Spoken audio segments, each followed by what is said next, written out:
Yes, yeah. Two banjo players get a gig for a Christmas party. And after the gig, the guy who books them says, "That went down really well, we'd like to book you for next Christmas." They said, "Great, can we leave our instruments here?" Oh. Whoa, thank you very much. I'm Roger West, I'm here all week. Okay, at the zoo. That lion, I said, just wants to be loved. And that bear is wondering whether we're talking about him. And as for that penguin, he's thinking about what's for dinner. She rounded on me furiously. "Please don't anthropomorphise the animals," she said. "You know they don't like it." Thank you. Some of you are possibly old enough to remember Polaroids. Yeah, they're little square photos. They're coming back, in fact, like vinyl and malaria.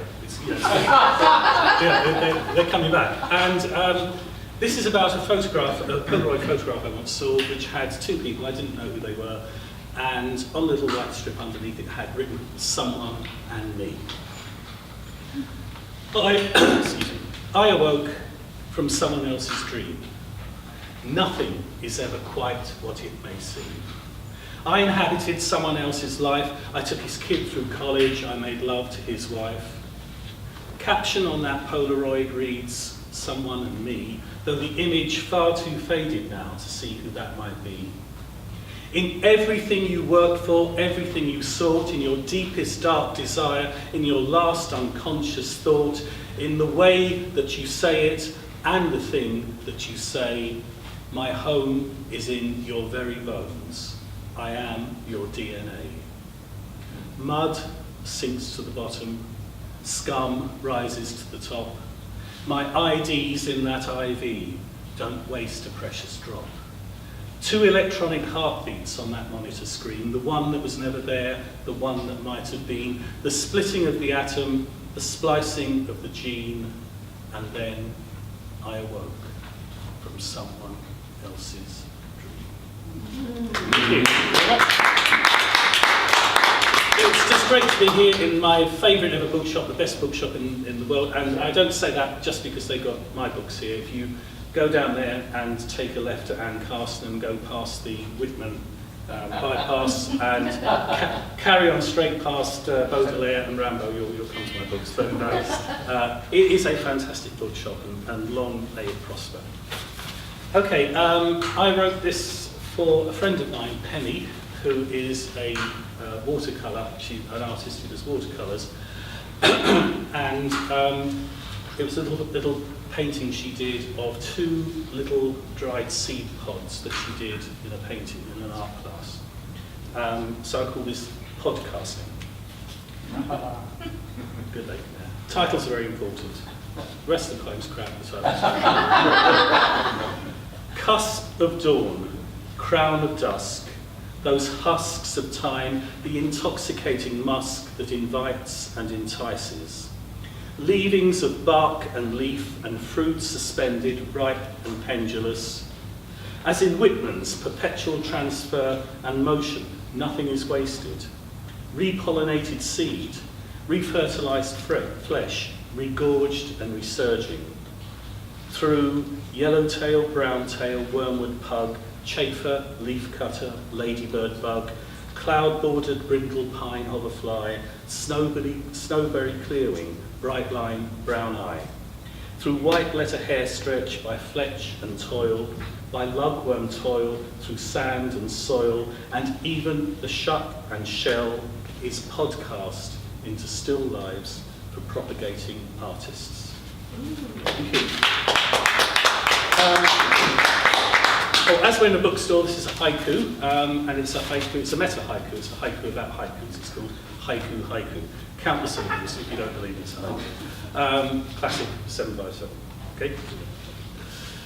Poetry store sale, cut price couplets, reduced rhymes, IQ for haiku. Thank you. Think about that and get back to me on that. Right.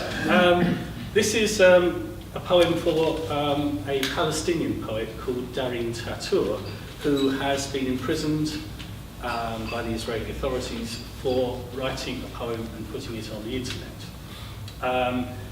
It was deemed to be subversive through a mistranslation of one particular word in it, but there wasn't a crime, apparently, about for putting subversive poems on the internet.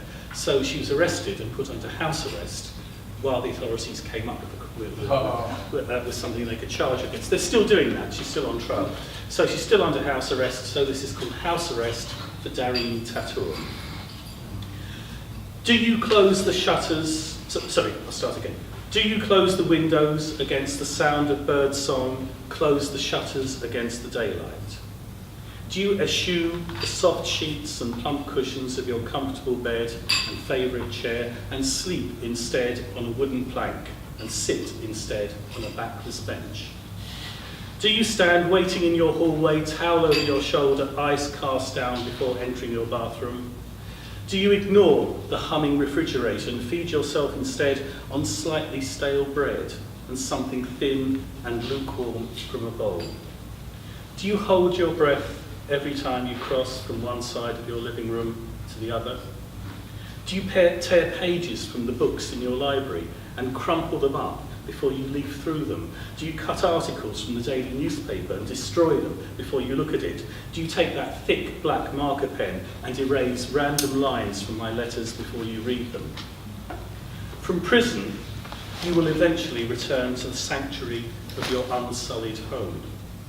But to forever taint your house with the stench of confinement is a punishment only the truly monstrous could come up with.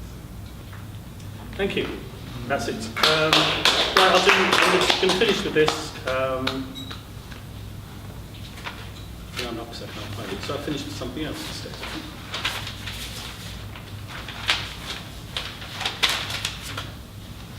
Sorry, you can edit, if you're filming this, you can just edit it yourself. Right, this is called The Poet in the Orchards. One quince is normal. Two is a coincidence. To compare pairs, you need at least a pair. One peach to each branch. One fig, her twig. He rescues a damson in distress. He opens a gate, observing its poor hinge, and contemplates the unrhymeable orange. He plucks a cox's pippin. He throws it high in honour of his French comrade, Monsieur Apollinaire. He walks back through the orchards, noting the names of all the trees: Mirabelle, Medlar, Mulberry, Morello, Pomegranate, Persimmon, Pecan and Plum. Slow progress until there's just the cherry orchard to check off. Oh, thank you very much.